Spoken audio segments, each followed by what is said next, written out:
திருச்சிற்றம்பலம். திரு ஞானசம்பந்தர் தேவாரம் 4 பாடல்கள் பெரிய வீடியோவில் பாடியிருக்கேன். இது 2ஆம் பாகம் ஷார்ட்ஸில் போடுறேன். கேட்டு அனைவரும் நல்ல ஆதரவு கொடுங்க.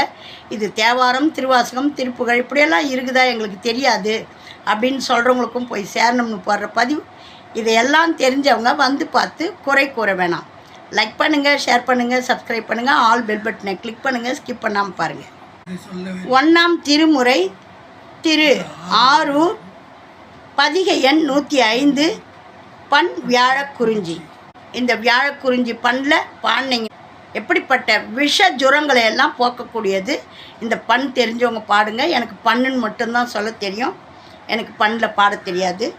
இப்போ வாங்க நம்ம தேவாரம், திருவாசகம் அனைவரும் படிக்கணும், அனைவருக்கும் தெரியணும்.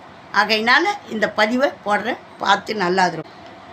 வீடு பிறப்பு எளிதாம் அதனை வினவுதிரேல் வெய்ய, காடு தீரமாகி நின்ற கனல் ஏந்தி கைவீசி, ஆடும் அவிசடையான் அவன் மேய ஆரூரை சென்று, பாடுதல் கைதொழுதல் பணிதல் கருமமே.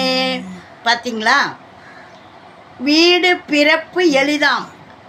அந்த சிவபெருமான திரு ஆரூரான நினச்சா வீடு பிறப்பு எளிதாம் அதனை வினவுதிரேல் வெய்ய, காடு இடம் ஆக நின்று கனல் ஏந்தி கைவீசி, அந்த தீச்சட்டியை கையில் வச்சுருக்காரு இல்லையா, கனல் ஏந்தி ஆடுகின்ற நம்ம நடராஜ பெருமான், ஆடும் அவிர் சடையான் அவன் மேய ஆரூரை சென்று, பாடுதல் கைதொழுதல் பணிதல் கருமமே.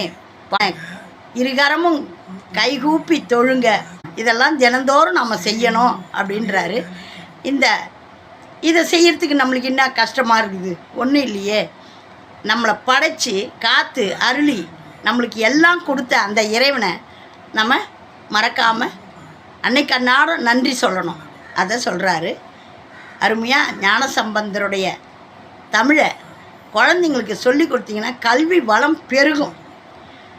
கங்கை ஓர் வார்சடை மேல் கரந்தான் கிளிமழலை கேடில், மங்கை ஓர் கூருடையான் மறையான் மழு ஏந்தும் அம் கையினான், அடியே பரவி அவன் மேய ஆரூர் தம் கையினால் தொழுவார் தடுமாற்று அறுப்பாரே.